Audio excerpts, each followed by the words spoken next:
thinking about putting a monogram inside a built-in design.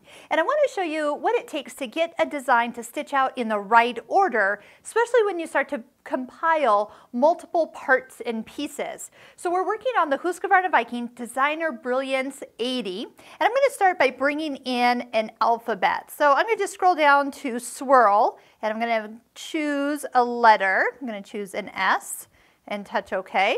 And I am going to come over to a built-in design. I'm going to touch the flag with the little flower on it.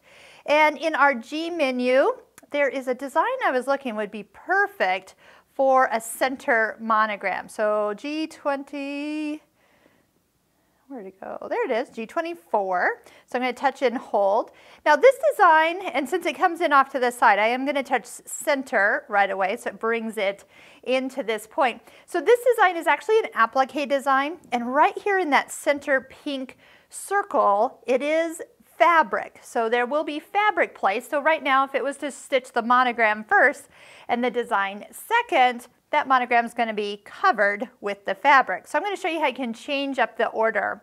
Now we can also see that if I want to select that letter, I can't because this design is sitting on top of it. So everything we're going to show you in this video is in the toolbox. So touch the toolbox to open it up.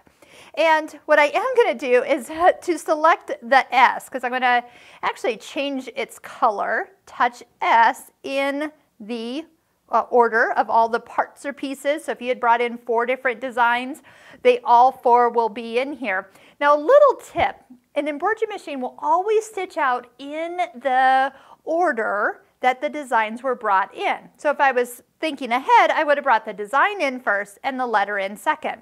But for the purpose of this video, I wanted to show you how you can reorder it at any time and not have to worry about bringing it in exactly the order you're going to stitch it. So first off, number 1, you cannot see that letter very well. That font is saved as a pink. So do you know that you can actually edit this color right here in the color palette? So I'm going to open this up and really just select that, which will bring up this color wheel. And I'm going to just pick something that I know you're going to be able to see on screen, and then we'll just kind of minimize that over to this side. It's also not sitting right in the center of the hoop, which the design is. So if we just put it in the center, it will be centered on top of that other design. Since it's very symmetrical, this works out.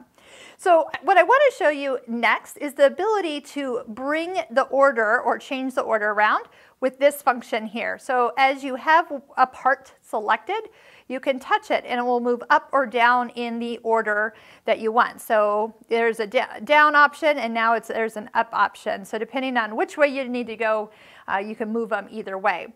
While we're in here, let's just talk about some of the other things you can do with these other features, because now that it's where in the order it's supposed to be, now I might want to just bring this design down and over to the side. Well, it is right now currently selected as a together design, but to make them stay together, you can actually group the design.